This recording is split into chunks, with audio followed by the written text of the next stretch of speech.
Biryani man அழைக்கப்படுற Abhishek ரபி கடந்த சில நாட்களுக்கு முன்னாடி இர்ஃபானோட ஃபுட் ரிவ்யூ மற்றும் கார் விபத்து பத்தி பேசி பணத்தின் பவர்னு ஒரு வீடியோவை வெளியிட்டிருந்தாரு. மேலும் டெய்லர் அக்கான சோஷியல் மீடியால அழைக்கப்படுற தயாலு டிசைன்ஸ் பத்தியும் வீடியோ வெளியிட்டிருந்தாரு. இந்த ரெண்டு வீடியோஸுமே சோஷியல் மீடியால மிகப்பெரிய சர்ச்சையை ஏற்படுத்துச்சு. தயாலு டிசைன்ஸ் கோஸ் அப்படிங்கிற பேர்ல நிறைய காசு வாங்குறாங்க.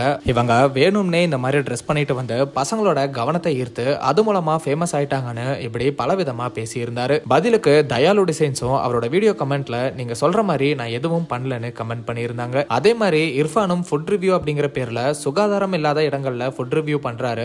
இவருக்கு மக்களோட ஆரோக்கியம் முக்கியம் இல்ல, மேலும் அவர் ஏற்படுத்தின கார் விபத்துல அவர் காரை நிறுத்தவே இல்ல, இது ஹிட் அண்ட் ரன் கொலைக்கு சமம்னு பேசி நிறைய நியூஸ் ஆர்டிகல்ஸையும் ஆதாரங்களா முன் வச்சிருந்தாரு. இர்ஃபானும் ரபிக்கு விளக்கம் கொடுத்து ஒரு வீடியோவை வெளியிட்டு இருந்தாரு. அந்த கார் விபத்து ஏற்பட்ட இடத்துல நான் 23 நிமிஷம் நின்ன அப்படின்னு கூகுள் மேப்போட ஆதாரத்தையும் இர்ஃபான் முன் வச்சாரு. அந்த வீடியோல சில கெட்ட வார்த்தைகளையும் இர்ஃபான் பயன்படுத்தி இருந்தாரு. பதிலுக்கு ரபியும் இர்ஃபானோட வீடியோக்கு ரிப்ளை வீடியோ போட்டு இர்ஃபான் காமிச்ச கூகுள் மேப் ஆதாரத்தை எடிட் பண்ண முடியும்னு அவருமே ஆபாச வார்த்தைகளை பேசி இந்த பிரச்சனை இன்னுமே பெரிய அளவுல பேசு பொருளா மாறுச்சு. இந்த நிலையில ஏ2டி சேனல் நந்தா தயாலு டிசைன்ஸ் உண்மையாவே ஸ்கேம் பண்றாங்களா இல்லையா, ரபி சொல்றது உண்மையா இல்லையான்னு சொல்லி ஒரு வீடியோவை நேத்து வெளியிட்டு இருந்தாரு. அந்த வீடியோல ரபிக்கு போதுமான நாலேஜ் இல்ல, தயாலு டிசைன்ஸ் கரெக்டா தான் எல்லாமே பண்ணிட்டு வராங்கன்னு அந்த வீடியோல சொல்லியிருந்தாரு. அந்த வீடியோக்கு ரபியும் லைவ்ல ரிப்ளை கொடுத்திருந்தாரு. அப்போ 3 வருஷத்துக்கு முன்னாடி நடந்த சில பழைய சம்பவங்களை முன் வச்சு மறுபடியும் ரபி விமர்சிக்கப்படவே அவர் மன உளைச்சலுக்கு ஆளாகி தற்கொலைக்கு முயற்சி செய்ய பார்த்தாரு. உடனடியா அவங்க அம்மா வந்து தடுத்து அவரை பயங்கரமா திட்டி இனிமேல் உனக்கு யூடியூப் எல்லாம் வேணாம்னு சொல்லியிருந்தாங்க.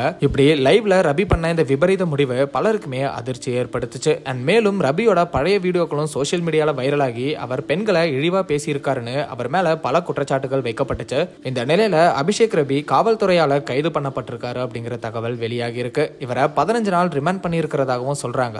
கைது பண்ணி சிறையில அடைக்கப்படுறதுக்கு முன்னாடி மருத்துவ பரிசோதனை பண்ணுவாங்க. அந்த மெடிக்கல் ரிப்போர்ட் இப்ப சோசியல் மீடியால வைரலாகி ரபி கைதுன்னு பலருமே பேசிட்டு வராங்க. அந்த மெடிக்கல் ரிப்போர்ட்லயே தகவல் தொழில்நுட்ப சட்டம் செக்ஷன் 67 மற்றும் பெண்களை அநாகரிகமா பேசுறது, அவதூறு ஏற்படுத்துதல் அண்ட் பொய்யான தகவலை பரப்புறதுன்னு செக்ஷன் 352 மற்றும் பாரதிய நியாய சன்னிதா செக்ஷன் 353 பார்ட் 2ன்னு இப்படி பல பிரிவுக்கு கீழே கைது பண்ணியிருக்கிறதா போடப்பட்டிருக்கு. பலருமே சொல்ற பொதுவான கருத்து, ரபி மனதளவுல ரொம்பவே சோர்வடைஞ்சிருக்காரு, அவருக்கு கண்டிப்பா ஓய்வு தேவை, இல்லனா மறுபடியும் தவறான முடிவெடுக்க வாய்ப்பு இருக்கு, முறையான மருத்துவ ஆலோசனை அவருக்கு தேவைன்னு சொல்லிட்டு வராங்க.